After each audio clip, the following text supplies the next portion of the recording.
사도행전 1장 3절부터 5절 말씀.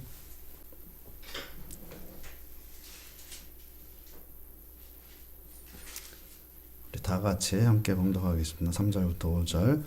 그가 고난받으신 후에 또한 그들에게 확실한 많은 증거로 친히 사심을 나타내사 40일 동안 그들에게 보이시며 하나님 나라의 일을 말씀하시니라. 사도와 함께 모이사 그들에게 분부하여 이르시되 예루살렘을 떠나지 말고 내게서 들은 바 아버지께서 약속하신 것을 기다리라. 요한은 물로 세례를 베풀었으나 너희는 몇 날이 못되어 성령으로 세례를 받으리라 하셨느니라. 아멘.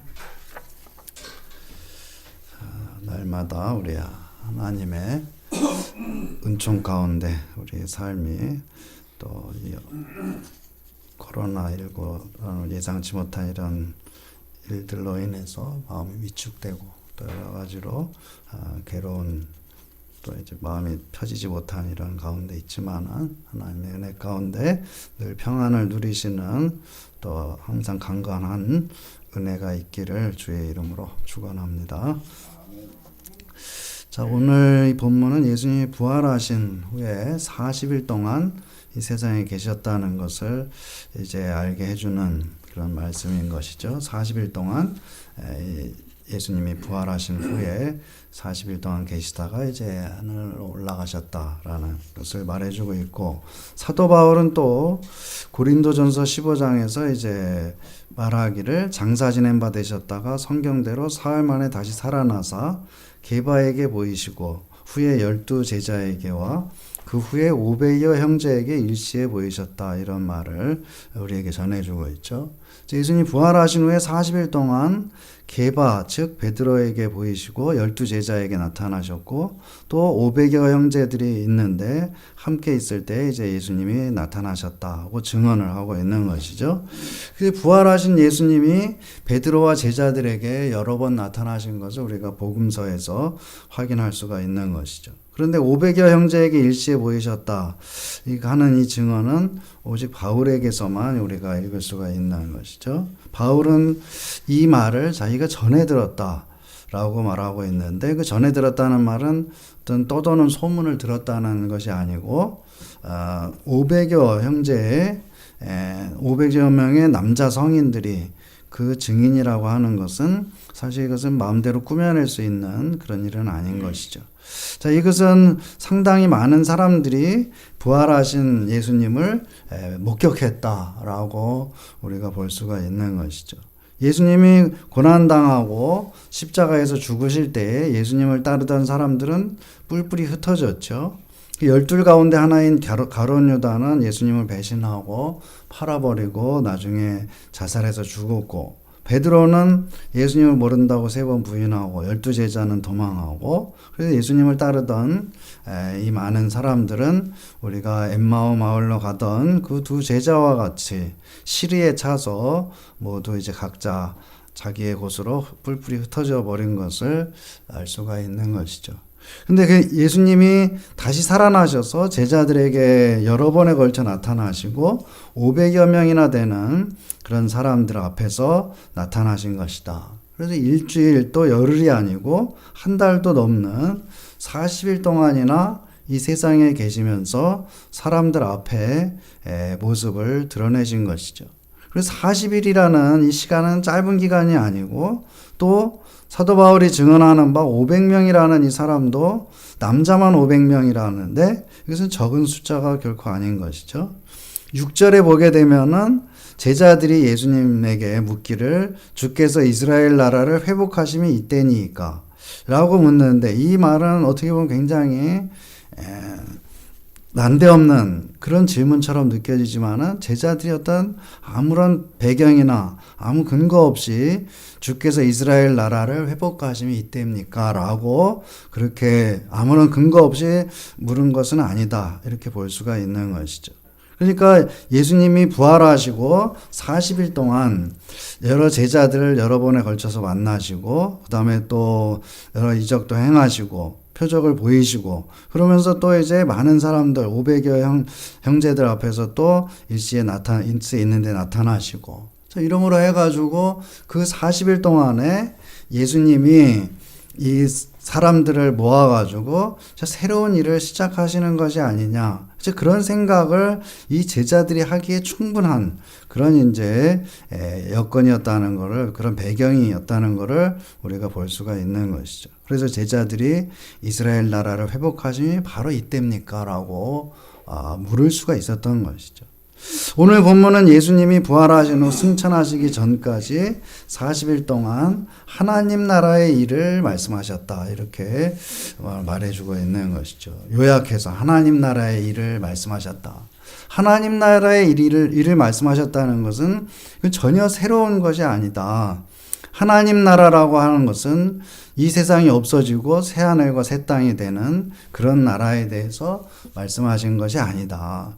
예수님이 공생애를 시작하시면서 하나님 나라에 대해서 말씀하신 것이죠. 하나님의 나라가 가까웠다 라고 말씀하셨고, 또 우리가 잘 아는 대로 씨 뿌리는 비유를 비롯한 여러 가지 비유를 통해서 하나님 나라에 대해서 말씀하신 것이고, 또 병을 고치시고 죽은 자를 살리시고 이렇게 하심으로 해서 하나님 나라가 어떤 것이라는 것을 보여주는 그런 표적을 우리들에게 보여주신 것이죠. 부활하신 이후에도 40일 동안 동일하게 계속해서 하나님 나라에 대해서 말씀하시고 있다. 하나님 나라에 대해서 예수님이 시종일관 사역의 맨 첫 마디부터 시작해가지고 예수님이 승천하시기 전까지 부활하시고 40일 동안 이 세상에 계시면서 그 기간 동안에도 계속해서 하나님 나라에 대해서 가르치시고 하나님 나라에 대해서 말씀하셨다라는 것이죠. 하나님 나라라는 것은 나라, 하나님이 다스리시는 나라를 뜻하는 것이죠. 하나님이 주체가 돼서 하나님의 뜻에 따라서 다스리시는 그 나라가 곧 하나님의 나라다. 예수님은 이 세상에 계시는 동안에 처음부터 끝까지 하나님이 다스리시는 나라에 대해서 말씀하신 것이죠. 하나님의 다스림에 대해서 말씀하셨다. 그리고 예수님 자신은 하나님의 다스림에 순종해서 십자가를 지고 죽음에 이르신 것이고, 하나님에 의해서 죽음에서 일으켜 세워지심으로 해서 자신이 하나님의 다스리심을 받고 있다는 이 사실을 그 생애를 통해서, 삶을 통해서 몸소 보여주신 것이죠. 그러니까 예수님의 생애를 이 하나님 나라의 측면에서 요약하자면은 하나님의 다스리심에 순종함으로 해서 하나님 나라의 백성으로서 살아가는 그 모습을 제대로 보여주신 것이다. 이렇게 볼 수가 있는 것이죠. 제자들은 예수님이 부활하시고 40일 동안 가르침을 주셨는데도 이때까지도 예수님이 말씀하시는 그 하나님의 나라, 하나님 나라에 대해서 잘못 이해하고 있었다는 것을 볼 수가 있는 것이죠. 제자들은 계속해서 하나님 나라에서 어떻게 살아야 되느냐, 여기에 대해서 예수님이 말씀하시는 그 하나님의 나라에 대해서 그 하나님의 뜻에 어떻게 순종하고 하나님의 다스리심을 예수님을 따라서 어떻게 순종하면서 하나님 나라의 백성으로 살아야 되느냐, 자, 이거에 중심이 있는 것인데 거기에 대해서 생각한 것이 아니고 이 제자들은 이스라엘 나라의 회복에 대해서 거기에 굉장히 지대한 관심을 가지고 있었던 것이죠. 그래서 예수님이 이제 곧 떠나가실 것 같으니까는 자, 이스라엘 나라를 회복하시는 것이 바로 이때입니까? 라고 이제 묻고 있는 것이죠. 예수님이 40일 동안이나 지속적으로 나타나시니까, 그리고 또 많은 사람들 앞에서 나타나시고, 저희 예수님이 또 이제 남다른 또 이적을 보여주시고 표적을 보이시고 하니까는 자, 이제 다시 이 예수님과 더불어서 뭔가 해볼 수 있지 않겠느냐라는 새로운 기대가 이 제자들에게 생겨났다고 할 수가 있는 것이죠. 죽었다가 다시 살아난 메시아라고 하게 되면은 훨씬 더 이제 예수님이 십자가에 달리시기 전보다도 더 큰 메리트가 있는 것이죠. 그래서 그 죽었다가 살아난 이 메시아가 왕으로 오고 그 다음에 이스라엘 왕국을 다시 세운다면은 오히려 그 전보다 자기들이 생각하던 것을 더 큰 일을 할 수 있을 것이라고 생각하게 됐던 것이죠. 그때 예수님이 십자가에 죽으셨기 때문에 좌절됐던 자기들의 꿈, 그것을 다시 꾸고 그 꿈이 더 확실하게 이루어질 수 있을 것이라는 그런 생각을 가지게 됐던 것이죠. 그것이 이제 예수님이 부활하신 이후에 40일 동안 있으면서 이 제자들의 생각은 예수님이 십자가에 달리기 전과 마찬가지로 예수님의 생각이 있고, 그 다음에 제자들의 생각이 또 따로 가는 그 평행선을 만나지 못하는 그런 평행선을 여전히 긋고 있다라고 볼 수가 있는 것이죠. 자, 이런 분위기에서 예수님이 하늘로 가실 때가 되고 이제 제자들에게 명령을 내리시고 있는 것이죠. 예수님의 명령은 예루살렘을 떠나지 말라라는 것과 또 기다리라, 성령을 기다리라는 것이죠. 떠나지 말라는 명령과 그 다음에 기다리라는 이 명령을 동시에 하고 있는 것을 볼 수가 있겠습니다. 예수님은 부활하신 직후에 제자들에게 갈릴리로 가라 이렇게 명령하셨는데, 제자들은 예루살렘에서 갈릴리로 갔고, 또 실제로 예수님은 갈릴리에서 몇 번에 걸쳐서 제자들에게 나타나시고 있는 것이죠. 그리고 또 부활 후에 40일째 되는 날에 예수님과 제자들은 예루살렘에, 오늘 본문에 보는 바와 같이 예루살렘에 모여 있는 것이죠. 자, 갈릴리에서 예루살렘으로 이르는 이 여정, 예수님의 어떤 그 생애를 다시 이제 반복하는 듯한 그런 인상을 주고 있는 것이죠. 예수님이 갈릴리에서 하나님 나라를 선포를 시작으로 해서 공생의 활동을 시작하시고 3년이 지나서 예루살렘에 들어오시고, 예루살렘에서 잡혀서 재판을 받으시고 십자가에 죽어 장사 지낸 바 되시고, 예루살렘 외곽에 있는 무덤에서 장사 지내시게 되고, 거기서 이제 부활하시게 되는 것을 볼 수가 있는 것이죠. 부활 후에 예수님은 다시 갈릴리로 가라. 내가 너희보다 먼저 갈릴리로 갈 것이다. 거기서 나를 볼 것이다. 라고 제자들에게 말씀하시고, 예수님이 부활하신 예수님은 갈릴리로 가셔서 제자들을 만나시고 있는 것이죠. 갈릴리 바다에서 밤새도록 고기 잡지 못한 제자들에게 나타나서 물고기를 잡게 해주시고, 떡도 나눠주시고, 생선도 나눠주시고, 베드로에게 또 내가 나를 사랑하느냐라고 물으시기도 하고, 답을 들으시기도 하고, 참 이러시면서 이 제자들을 격려하시면서 이 제자들을 세워주시고 있는 그런 모습을 우리가 볼 수가 있는 것이죠. 예수님은 여러 번에 걸쳐서 나타나시고 제자들을 다독이고, 그다음에 제자들이 다시 출발할 수 있도록 그렇게 해주시는 것을 우리가 이 성경을 통해서 볼 수가 있는 것이죠. 예수님이 부활하신 이후에 그 40일 동안의 행적에 대해서 이 성경은, 복음서는 그래서 우리들에게 많은 양을 사실은 기록을 해서 우리들에게 전해주고 있는 것이죠. 그것은 이 예수님의 부활 이후에 이 사역도 그 생애의 사역과 거의 버금가는 같은 비중으로 우리들에게 알려주고 있는 것이죠. 예루살렘에서 갈릴리로 갔던 제자들과 예수님은 다시 갈릴리에서 예루살렘으로 왔다. 그렇게 본 것이죠. 볼 수가 있고, 예루살렘에 모인 제자들은 어느 정도 자신감을 회복한 것으로 우리가 볼 수가 있는 것이죠. 그 예수님이 부활하신 직후에 이 제자들의 모습을 보게 되면은 다 이제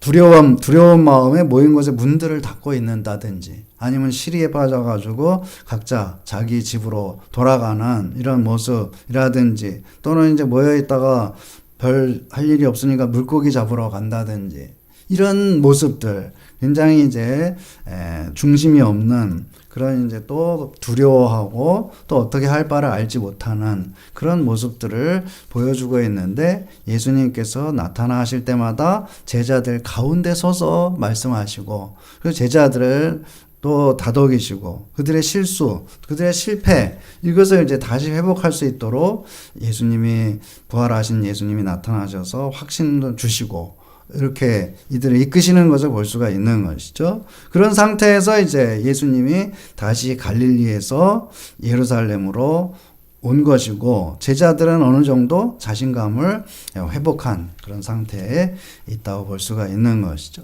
예수님은 이런 제자들을 떠나서 하늘로 가시기에 앞서서 예루살렘을 떠나지 말고 내게서 들은 바 아버지께서 약속하신 것을 기다리라고 말씀하시고 있죠. 그리고 몇 날이 못 돼서 성령으로 세례를 받을 것이다.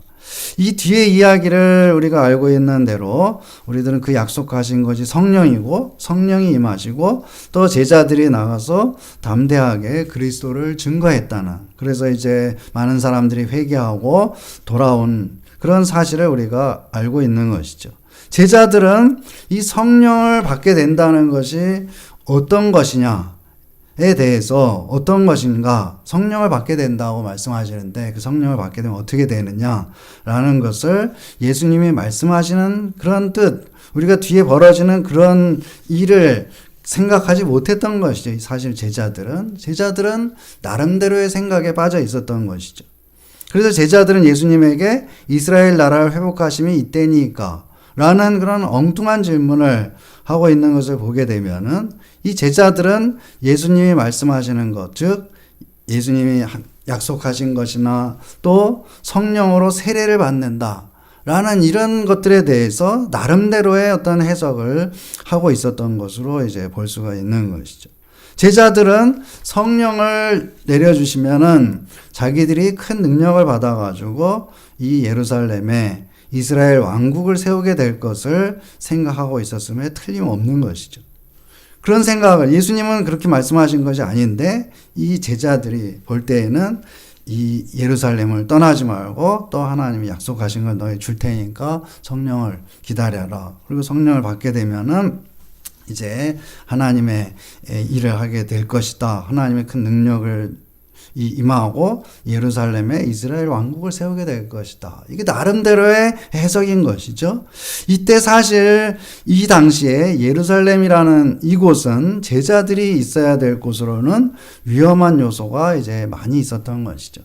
예수님을 대적하고 예수님을 잡아 죽이는데 힘을 합한 대제사장들, 바리새인들, 사두개인들이 있고, 헤롯이 있고, 헤롯 당이 있고, 또 예수님에게 사형을 언도한 로마 총독 빌라도의 하수인들이 있는 것이고, 예수님의 제자들은 예수님의 시체를 훔쳐간 자들이라고 헛소문이 나 있는 그런 상태인 것이죠. 예수님의 제자들이 그 정체가 밝혀지게 된다면은 이 예루살렘에서 어떤 일을 당할지 사실 알 수 없는 그런 형편 가운데 이 당시에 있었던 것이죠. 이 예루살렘을 떠나지 않는 것은 그런 위험 가운데 있는 것을 뜻하는 것이다. 그래서 제자들이 예수님이 말씀하실 때 예루살렘을 떠나지 말라, 약속하신 것을 기다리라고 하는 명령을 들었을 때, 자, 제자들의 생각 속에서는 이제 어느 정도 자신감을 회복하고 예수님이 40일 동안 이들을 다독이시고 또 여러 가지 증거를 보여주시고 함으로 해가지고 예수님이 다시 살아나셨다는 분명한 확실한 증거를 보여주시고 또 많은 사람들 앞에서 예수님이 그 모습을 드러내시고 이렇게 함으로 해가지고 이 자신감을 어느 정도 회복을 하고 또 이제 예루살렘을 떠나지 말라는, 또 약속한 것을 내가 줄 것이다 라는 그런 말씀을 들었을 때에 이 제자들의 생각 속에서는 이 예루살렘에 지금 존재하고 있는 이런 세력, 그 위험을 능가하는 어떤 물리적인 힘을 자기들에게 주실 것이다 라고 이제 자기들 나름대로 해석한 것이죠. 그 말하자면 적들이 우글거리는 적의 심장부에서 적을 무너뜨리고 새로운 왕국을 세운다고 하는 이런 가슴 벅찬 어떤 기대 가운데서 예수님의 말씀과 같이 예루살렘에 지금 머물러 있었다라고 우리가 볼 수가 있는 것이죠. 하지만 그것은 제자들의 생각이고 예수님이 그것을 또 모르셨던 것이 아니고, 그럼에도 불구하고 예루살렘을 떠나지 말고 약속하신 것을 기다려라. 그렇게 됐을 때에 이 성령이 임하시고 우리가 아는 바와 같이 그때는 제자들의 생각이 아니고 하나님의 뜻과 또 예수님의 뜻에 따라서 이들이 담대하게 나가서 하나님의 나라를 세우고 적을 쳐부수고 하나님의 나라를, 이 예루살렘의 지상 왕국을 세우는 것이 아니고 복음을 전하고 순교를 당하는 그런 일들을 담대하게 할 수 있는 하는 그런 사람들로 된 것이죠. 그렇지만 제자들이 그런 것을 기대한 것은 절대로 아니었다. 이 나름대로의 이스라엘 나라를 회복하는 그것에 대해서 생각하고 있었던 것이다. 그렇지만은 예수님 그 사실을 알매도 불구하고 예루살렘을 떠나지 말고 여기서 기도하고 있을 때에 하나님의 성령이 임하시고 그렇게 되면은 이 제자들의 생각도 바뀌고 또 하나님의 뜻을 행할 수 있을 것이다. 예수님이 그런 마음을 가지시고 명령을 내리신 것이죠. 예수님은 왜 제자들에게 예루살렘을 떠나지 말라고 그렇게 하셨느냐? 예수님의 부활 이전이나 부활 이후나 한결같이 말씀하시고 가르치시는 것이 또 실천하시는 것이 하나님 나라고 하나님 나라의 백성으로 사는 것이죠. 하나님의 다스리심에 순종하고 하나님의 뜻을 이루는 것. 그것이 예수님의 일관된 생애 전체를 통해서 생애 이후에도 부활하신 이후에도 보여주시는 그런 모습인 것이죠. 이제 예수님의 뒤를 이어서 하나님 나라를 통해서 하나님의 다스리심이 이루어지는 그런 일을 해야 할 사람들이 바로 제자들이다. 이 사도행전에 이어지는 이야기를 보게 되면 성령이 임하시고 베드로를 비롯한 제자들이 나가서 예수님의 죽음과 부활을 전하고 그러자 사람들이 회개하는 일이 벌어지게 되는 것이죠. 거기 보게 되면 사도행전의 그 기사에 보게 되면은 예루살렘에 있는 많은 관원들, 예수님을 잡아 죽이는데 협력한 사람들, 이런 사람들이 전부 다 회개하는 것으로 이제 볼 수가 있는 것이죠. 예수님을 잡기 위해서 음모를 꾸미고 거짓말, 돈으로 또 사람들을 매수하고 예수님이 십자가형을 받게 하는 데에 있어서 직접적으로 또 간접적으로 가담한 많은 사람들이 모여있는 곳, 이곳이 바로 예루살렘인 것이죠. 빌라도가 강도를 죽이고 예수님을 내줬으면 좋겠다라는 그런 의견을 물었을 때 사람들이 예수님을 십자가에 못 박아야 된다고 그렇게 크게 소리 지르던 그 사람들 전부 다 이제 여기 예루살렘에 있는 이 사람들인 것이죠. 이 예루살렘에 있는 사람들 예수님을 십자가에 못 박는데 직간접적으로 가담한 이 자들을 회개시키기 위해서는 그들에게 말씀을 전해야 되는 것이죠. 그 일을 할 수 있는 적임자들이 바로 제자들이라. 그들이 회개하고 하나님의 다스리심을 받는 자들이 됨으로 해서 예수님이 말씀하신 하나님의 나라가 이루어지게 되는 것이다. 그래서 이제 이 사도행전에서 우리가 보는 대로 예루살렘에 이제 이 베드로가 사람들에게 예수님의 죽음과 예수님의 부활을 증거하게 되고 그때 사람들이 회개하고 그렇게 됐을 때 그것이 바로 하나님의 나라가 거기에 이루어진 것이다 라고 보고 있는 것이죠. 회개함으로 해서 사람들이 하나님의 다스리심에 들어오게 되는 그런 역사가 일어나게 되는 것이다. 그리고 예수님을 잡아 죽인 자들 앞에서 예수 그리스도의 죽음과 부활을 증언하면서 저들을 회개하도록 그렇게 이끌기 위해서는 성령의 능력이 필요한 것이죠. 자기들 자신의 힘만으로는 제자들이 자기들 자신의 힘만으로는 예루살렘에 모인 사람들 앞에 나설 수가 없는 그런 입장이 있는 것이죠. 그래서 예수님은 이 제자들에게 나타나셔가지고 이 힘을 불어넣어 주시고 또 이제 결정적으로 성령을 보내주심으로 해서 성령의 능력을 힘입어서 나가서 전할 때 사람들이 회개하게 되고 회개한 사람들이 모여서 이제 하나님의 나라를 이루게 되는 것을 말씀하고 있는 것이죠. 또한 제자들 자신이 먼저 이스라엘 나라의 회복과 같은 어떤 인간적인 생각들을 버리고 하나님의 다스리심에 순종할 때에 하나님의 나라를 전파함과 동시에 하나님의 나라를 세우는 일을 해낼 수가 있게 되는 것을 말씀하고 있는 것이죠. 자, 오늘 본문을 볼 때 예루살렘을 떠나지 않는다는 것, 그 우리 앞에 닥친 어떤 위험이나 어려움을 피하지 말고 또 그 위험이나 어려움을 돌파해 나갈 때에 우리가 하나님의 뜻을 이룬다는 걸 볼 수가 있는 것이고 또한 이제 우리의 힘과 능력으로 그것을 할 수가 없는 것이고 성령의 능력을 힘입어서 우리가 해야 된다는 것을 뜻하는 것이죠. 이 제자들의 예수님을 처음 만났을 때부터 여기에 이르기까지의 그런 모습을 보게 되면은 계속해서 또 이제 인간적인 생각들 이런 것에 사로잡혀 있는 것을 볼 수가 있는 것이죠. 그렇지만 예수님은 이들을 잘 이끌어 가지고 격려하시고 또 이제 잘못된 길에서 실패하고 또 넘어져 있으면 이들을 일으켜 세워 가지고 바른 길을 가게 하시고 또 이제 잘못된 생각을 가지고 있지만은 그 잘못된 생각을 또 그대로 이제 가지고 있으면서 또 성령을 보내셔서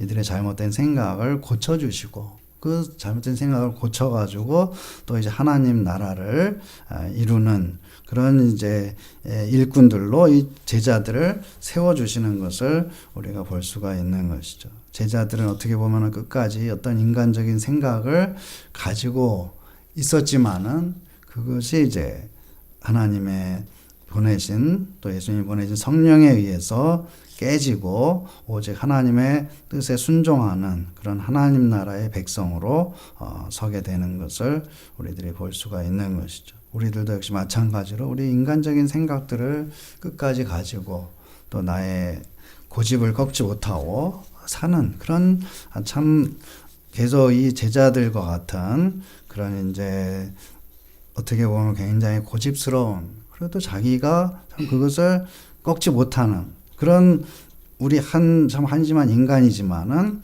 예수님이 나를 포기하지 않고 끝까지 나를 격려하고 세워주신다는 거. 그리고 또 나에게 성령을 보내주심으로 내가 하나님에 순종하는 하나님 나라의 백성으로 살아갈 수 있도록 우리를 이끄시고 있다는 그런 사실을 말씀을 통해서 볼 수가 있겠습니다. 우리 다시 한번 이 말씀 잘 기억하고 하나님의 뜻을 따라서 순종하고 또 예수님이 말씀하신 그 하나님의 나라를 이루면서 살아가는 저와 여러분이 되시기를 주의 이름으로 축원합니다.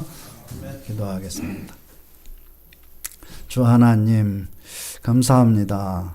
예수님 십자가에서 죽으셨으나 부활하시고 또 부활하신 이후에 40일 동안 이 세상에 계시면서 제자들에게 나타나시고 또 많은 사람들에게 나타나시며 또한 이제 이 제자들을 격려하시고 그 실패의 자리에서 일으켜 세워주시고 또 이제 자신감을 불어넣어 주시고 또 끝까지 인간적인 생각에 고집에 사로잡혀 있는 이들이지만 이들을 또 용납하시고 또한 이제 이들이 또 계속해서 기도하게 하시고 또 이제 이들에게 성령을 보내주심으로 또 궁극적으로 이제 하나님의 나라의 백성으로 하나님의 뜻에 순종하며 살아가는 그런 사람들로 세워주시는 것을 우리가 봅니다. 우리들도 이와 같이 인간적인 생각에 사로잡히고 벗어나지 못하며 고집스러운 자기도 자기를 꺾지 못하는 이런 오만한 우리들이지만은 또 이제 우리의 생각에 사로잡혀 거기에 집중하는 그래서 예수님의 말씀의 본 뜻을 깨닫지 못하는 우리들이지만 우리에게 찾아오시고 또 우리에게 성령을 부으시고 우리를 변화시켜서 하나님 나라의 백성으로 하나님의 뜻에 순종하며 살아가는 그런 사람들로 우리를 만드시고 있음을 또 우리의 뒤에서 우리를 격려하시고 또 우리를 다독이시며 우리를 이끄시고 있음을 예수님이 우리와 함께 계심을 우리가 다시 한번 깨닫고 용기를 가지고 또 소망을 가지고 또 믿음으로 승리하며 하나님 나라의 백성으로 살아가는 우리 모두가 되게 하여 주시옵소서. 예수님의 이름으로 기도드립니다. 아멘.